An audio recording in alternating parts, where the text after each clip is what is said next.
August 10 பூம்புகாரில் மகளிர் மாநாடு. பெண் உரிமை போராளி மருத்துவர் ஐயா அழைக்கிறார். அனைவரும் பாரீர். ம.க. ஸ்டாலின் பாட்டாளி மக்கள் கட்சி தஞ்சை மாவட்ட செயலாளர். தமிழக அரசு சார்பில் வெளியிடப்பட்ட மாநில கல்விக் கொள்கையானது தொலைநோக்கு பார்வையுடன் தயார் செய்யப்பட்டுள்ளதாக குறிப்பிட்டு நடிகரும் எம்பியுமான கமல்ஹாசன் பாராட்டு தெரிவித்துள்ளார். பல்வேறு சிறப்பம்சங்களுடன் உருவாகியுள்ள இந்த கல்விக் கொள்கை சமத்துவம், சமூக நீதியை போதிப்பதாகவும் குறிப்பிட்டுள்ளார். தேவையற்ற பொதுத் தேர்வுகள் நீக்கப்பட்டிருப்பதும், அநீதியான நுழைவுத் தேர்வுகளுக்கு எதிரான அம்சங்கள் இடம் பிடித்திருப்பதும், இருமொழிக் கொள்கையே தொடரும் என அறிவிக்கப்பட்டிருப்பதும் பாராட்டுக்குரியவை என கூறியுள்ளார். இதற்காக முதலமைச்சர் ஸ்டாலின், பள்ளிக் கல்வித்துறை அமைச்சர் அன்பில் மகேஷ் பொய்யாமொழி, தமிழ்நாடு மாநில கல்விக் கொள்கையை வடிவமைத்த முன்னாள் நீதிபதி த. முருகேசன் ஆகியோருக்கும் அவர் பாராட்டு தெரிவித்துள்ளார்.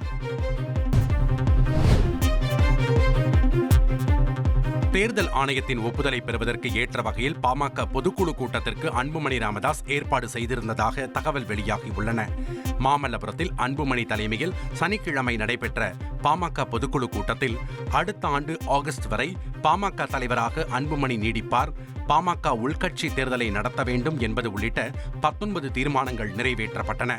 இந்த தீர்மானங்களை ஆவணமாக தேர்தல் ஆணையத்தில் தாக்கல் செய்ய அன்புமணி திட்டமிட்டிருப்பதாக தகவல்கள் வெளியாகியுள்ளன. இதன் மூலம் பாமக பொதுக்குழு உறுப்பினர்கள் தனது தலைமையை தான் ஆதரித்திருக்கிறார்கள் என்றும், கட்சி தன் கட்டுப்பாட்டில்தான் இருக்கிறது என்பதை தேர்தல் ஆணையத்திடம் உறுதி செய்வதற்காகவும் இந்த ஏற்பாடுகளை அன்புமணி செய்திருந்ததாக தகவல்கள் வெளியாகியுள்ளன. ஆகஸ்ட் 10 பூம்புகாரில் மகளிர் மாநாடு. பெண் உரிமை போராளி மருத்துவர் ஐயா அழைக்கிறார். அனைவரும் பாரீர். ம.க. ஸ்டாலின் பாட்டாளி மக்கள் கட்சி தஞ்சை மாவட்ட செயலாளர்.